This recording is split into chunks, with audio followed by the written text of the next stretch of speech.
La filière porcine a encore des beaux jours devant elle dans la ville de Pendia, arrondissement de Njombe-Pendia, si ce n'est qu'à voir le nombre d'acteurs de la filière ayant massivement répondu présent à l'invitation à eux adressée par le directeur commercial et marketing du groupe Cabiol, SA, sous le couvert de la délégation d'arrondissement de l'élevage et des pêches de la localité, assisté du chef de l'antenne zootechnique de la ville de Pendia.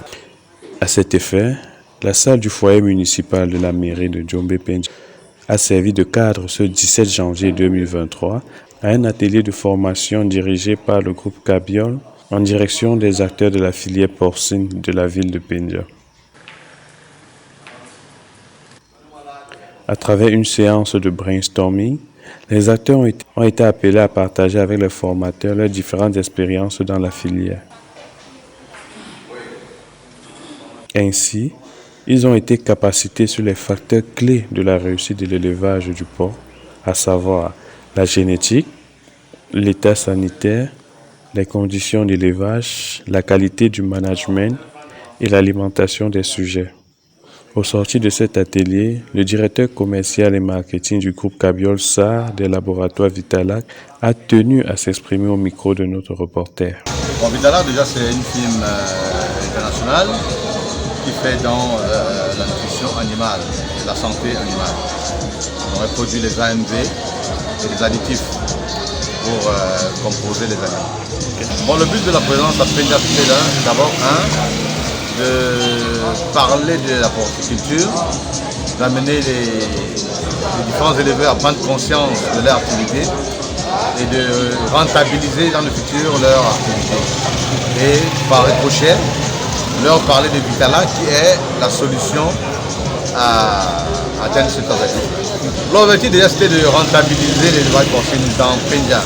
Parce que moi-même fils de Pendia, j'ai dit qu'il fallait que je fasse un tour pour sensibiliser, pour amener mes frères à comprendre que l'élevage porcin est un élevage rentable. Donc on ne devrait pas s'amuser pour le faire. Il faut mettre des petits moyens et prétendre avoir des gains énormes à la fin. Ce qui est attendu, c'est que dans les 3-4 mois qui suivent, que Pendia soit le vivier porcin dans le monde. C'est-à-dire que les souches soient renouvelées, que les méthodes les techniques d'alimentation soient renouvelées et qu'il y ait une productivité massive. Et c'est tout comblé que quelques participants ont tenu à s'exprimer à notre micro. Déjà, cet atelier m'a permis d'améliorer mes conditions en termes d'élevage du porc. Parce que j'ai apporté de nouvelles innovations dans la qualité nutritionnelle des porcines et des porcs aussi.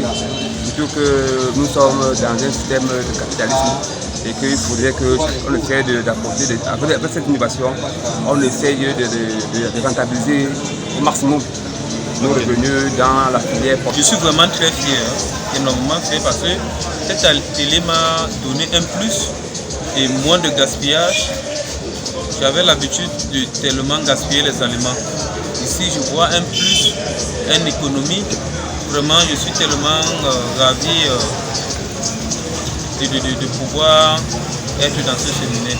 Moi, l'avenir serait énormément meilleur parce que j'étais dans des pertes. D'habitude, j'étais dans des pertes.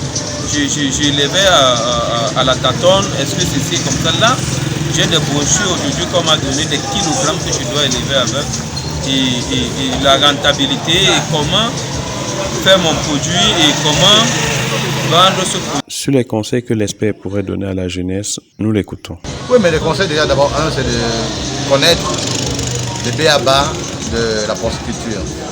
Savoir ce que c'est que le porc, savoir ce que c'est que son entourage, savoir ce qui entre dans les méandres de l'élevage de porc. Il faut d'abord connaître tout ça avant de se lancer. Il ne faut pas se lancer au hasard. Il faut avoir des petites connaissances là-dessus et s'accompagner généralement de ceux qui connaissent pour prétendre avoir des bons résultats.